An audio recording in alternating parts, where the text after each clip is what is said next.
Hi folks, and welcome to episode 156 of the Phil Swallow podcast, recording on Wednesday the 9th of August 2023, and the title is Titsey Place to Tokyo. If you know either of those or both of those, you might have a clue to what's going to be covered in today's show. Now, I've got a bit of a cold. It's kind of almost out, and I apologise for that. It already seems to make the voice sound a bit different. Anyway, doesn't it always when you have a cold? So my apologies. Excuse the cold. I'm going to go ahead as best I can. I'm a little bit late with this show, although I've gone back to what was originally my schedule, which was every Wednesday. It kind of just slipped a bit to Saturdays. I don't think that matters too much. I apologise if you missed it and expected it last week. I'm back here and I'm going to make up as best I can. It's been the usual mixture of trials and tribulations and fun and games and challenges. So let's just go into the show. I'll give you an overview of what I'm going to talk about. It's obviously Titsey Place in Tokyo, but there's some other bits, places we've been to and things we've done and seen. So, first one I'm going to talk about is Titsey Place. Now, Titsey Hill is in sort of Oxted, Limpsfield area of Surrey. And for years, many years, I've been aware that there was a big stately home there, Titsey Place. It might be known as Titsey House, actually. And for whatever reason, I never got round to visiting it. And the Bourne Society, who are a huge local history group, put together a trip there, and we went on a kind of group booking basis. It was last Wednesday when the weather was a little bit inclement. It's apart from today when it's quite nice and sunny, and Monday was quite nice. It's generally been a bit naff, and we were lucky because thunderstorms were forecast, but we were able to do a visit of the walled garden first, and then we had a bit of lunch and the rain came down, and then we headed out to do the tour of the house. And these places are so very special. We're fortunate to have so many still around, still standing, still accessible in the UK. And it's actually owned by a trust now. The bloodline for the family ended in 1992. And there's now a family that live there as a private residence. It's kind of managed in this trust. And it was a joy to be taken round by two very knowledgeable guides. And the place has got some rules and regs. It's because it's a private residence. They don't, obviously you would respect these things anyway, one would hope. But, you can't just go sitting on the chairs. If you needed to take a seat when you're, moving around the house, they can provide kind of folding chairs and things. No photos to be taken. To quote the guide, the insurers don't like it. And there are some wonderful items in there in terms of paintings by well-known artists, furniture made by well-known furniture makers.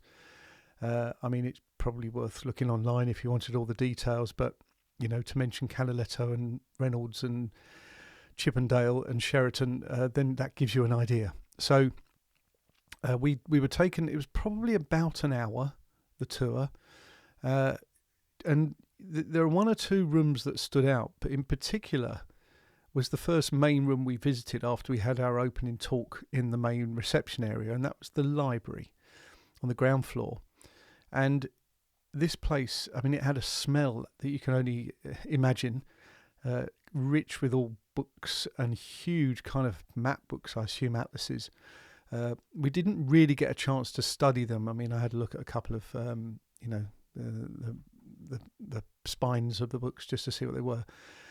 And I just immediately thought that if I was ever going to spend some time in a place like that, I would just gravitate towards that room. Go in there with a cup of tea at a safe distance and just enjoy what's there, the richness of what's there. Because it was just packed, not quite floor to ceiling, but floor to sort of picture rail type height, obviously to get accessible or access to the books. But yeah, it was wonderful. And then we went to the dining room. Then I think from there made our way upstairs to the bedrooms, and one's a kind of bedroom sitting room, and heard all the stories about there. And within many of these rooms, you're looking out onto, beautiful countryside. And to be honest, it's only when you go outside you realise the proximity it is to the M25 motorway, because you just don't hear it from inside the house. And the visual that you see out there, the rolling green countryside and trees and Sussex cattle in the fields and sheep and stuff like that, it could be anywhere. It could be Middle England, it could be Peak District, wherever. And that was just something, again, you can't, well, certainly I do with the way I look at history, just place myself back in time almost to how it would have been. And yeah, thoroughly enjoyable. Nice cafe. We had an ice cream and ate that in the car in the rain before heading back. So if you get a chance, look it up. You have to book ahead, I believe. And I think it's only either Wednesday to Saturday or Wednesdays and Saturdays. It's all on the website. So if you look up Titsey Place, and if you're in this area, I'd recommend adding it to your list if you've got a spare, probably 2 or 3 hours. We didn't have an extensive walk around the gardens. You can get a ticket. Well, so there's kind of three things to bear in mind. You can park as soon as you go into the entrance and just enjoy one of the woodland walks. And these are all on the kind of Ordnance Survey map sites and the like. Or you can pay for a garden ticket or a house and gardens ticket. So we had the house and gardens ticket, which I think was 10. Gardens only, I think, 7.50. And then factor in, a nice panini and coffee and tea and stuff like that, and ice cream. So thoroughly enjoyed that. Thanks to the Bourne Society for arranging the trip. And yeah, it's just fun to go to these places. And it kind of made us think, as busy as Sue and I are with our stuff, so Sue particularly with her acting, me with this kind of thing and YouTube and photography gigs and stuff, we need to just go out and do these sort of things, be retired occasionally, because it's very good. It does kind of fill up the fulfillment bottle. I've made that up on the spot, but I think you know what I mean. Good to be fulfilled in stuff. And it also made me think, this has already come about from videos that I've done and videos that I plan to do. In fact, I was going to go out this morning and film a vlog, one of my kind of country walk ones, which I promised in the Whiteleaf video. But again, not feeling great, decided that I'd put that off for today and hopefully get a chance maybe next week, may film 1 or 2.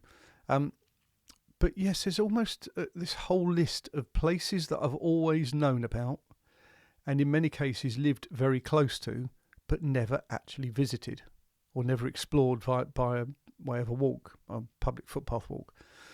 So I need to be doing more of that. There's some great places where we are. We're on the edge of the countryside. I was explaining to someone yesterday, who was saying, well, whereabouts do you live? Because we've got a CRO postcode.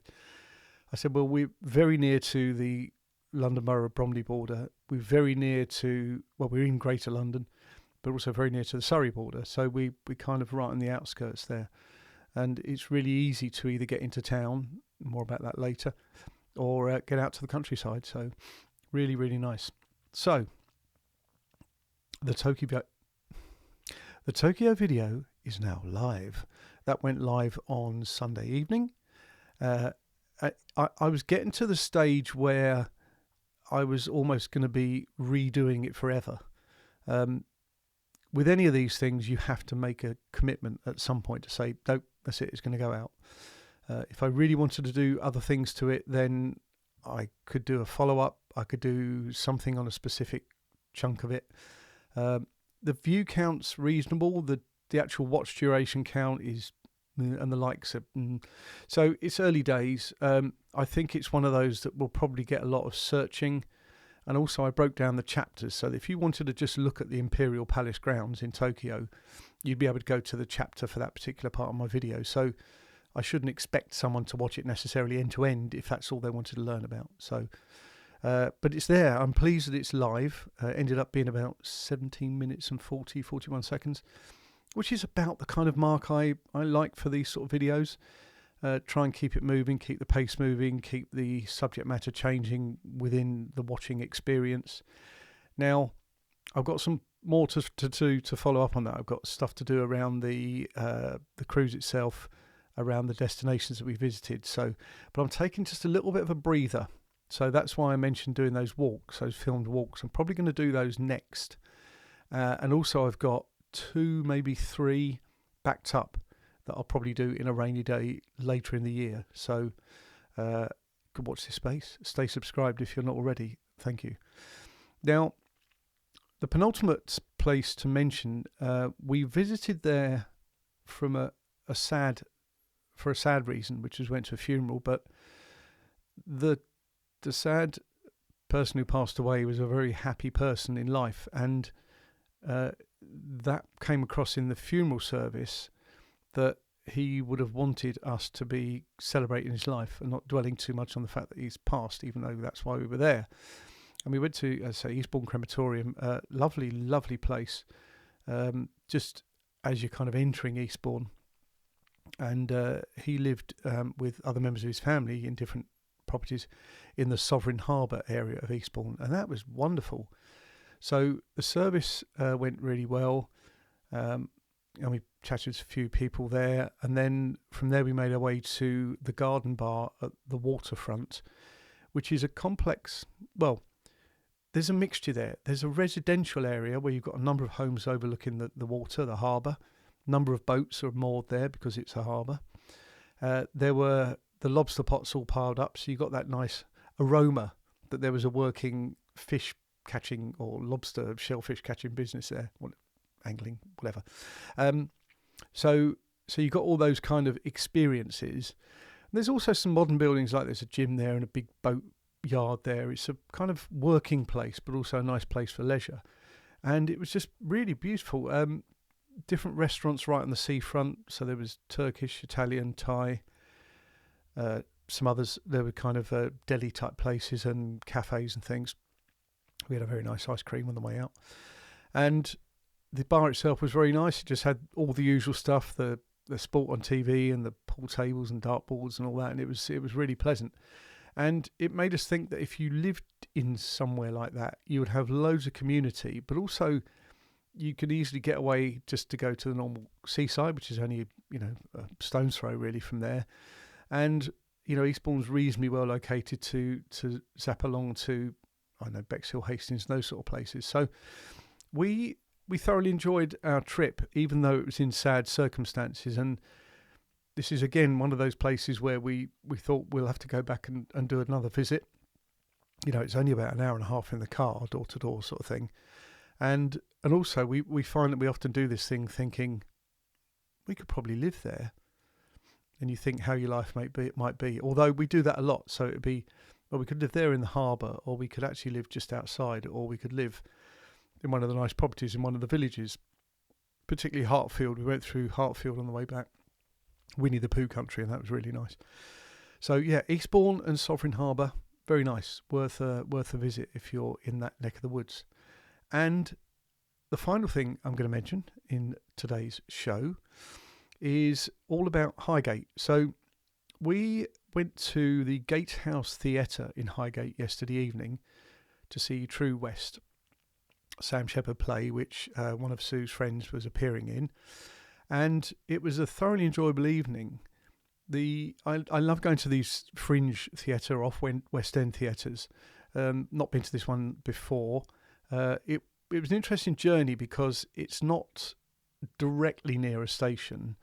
So there's either some walking or a bus ride to do, and that's not the end of the world. We got off at Highgate, saw Mark Kermode, and he was just on his way home, I'm sure, or somewhere. And we walked a mile or so, I suppose, to the actual venue, and then coming back, we just hopped on a bus down to Camden Town, and that was quite lively. And then back to London Bridge and back home. So all the journeys were okay. It just might have been a bit quicker, obviously, if there was a tube station or something nearby, but there's nothing to do about it. But Highgate itself, wow, what a place. Immediately we said we're going to go back there and spend a good day. I think many of us will have heard of Highgate Cemetery.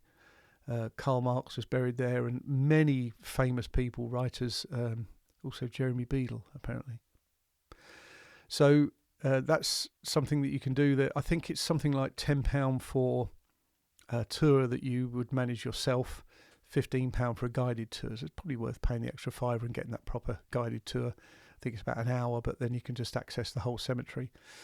55,000 people buried there, I think, something like that.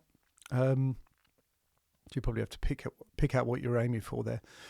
But the actual buildings around there, I mean, honestly, the school building is super impressive. There's history there going back to many centuries, and just so grand. We didn't look up some of the real estate prices, but I would imagine they'd be on the high side. Now, we saw lots of blue plaques on a lot of properties, and I actually said to Sue jokingly, because it's my sense of humour, I said it's almost like saying that the famous house in Highgate is the one that hasn't got a blue plaque on it, because many of them did have. But I'm not doing down Highgate then, because I've got a lot of respect for it. And one of the reasons I've got that is buildings have been retained. They're working with them. And I've just thought of a bonus thing I'm going to add on to the podcast from that very subject. So well done for protecting your history, heritage and architecture, Highgate. Long may it continue. And we'll be up for a visit and a mooch around. And they've got some very nice bakeries and things there. So coffee and cake will no doubt feature. But yeah, so this bonus thing that I've just thought of. So a month or so ago, I was looking up, or I saw a leaflet, I can't remember where it came, probably on a website or on Facebook. In Purley on Brighton Road, there was an old milk depot. Was it Unigate? Anyway, there was a milk depot on Brighton Road in Purley. And Marks and Spencer's is currently boarded up. There's no activity going on there. They moved out some time ago. And Marks and Spencer's are going to build there, and they're going to put a store there, but they're going to retain a chunk of the structure, certainly the stuff that's visible from the road, and they're going to build behind it. They're going to build one of these kind of hubs that you can work from, and I'm sure you can buy coffees and cakes and things. So it's going to be a kind of multi-purpose development there. Not sure when. It would be nice to be able to go in there and film just before they fully open it up, but I'll cross that bridge when I come to it. So that was good. Thank you for Marks and Spencer's and all involved for keeping the property there, not just thinking the only way we're going to move forward here is to flatten it. It might only be the shell, but at least they're going to do their best to keep it. And then on Friday last week, we're in West Wickham, and they've got a really nice library there that's probably 1930s, I would say. Just a smallish library building, nice and symmetrical as you look at it from opposite the road, the other side of the road. And this had boards all around it. They were doing some work there, and it said closed for redevelopment. A sharp intake of breath from Phil Swallow.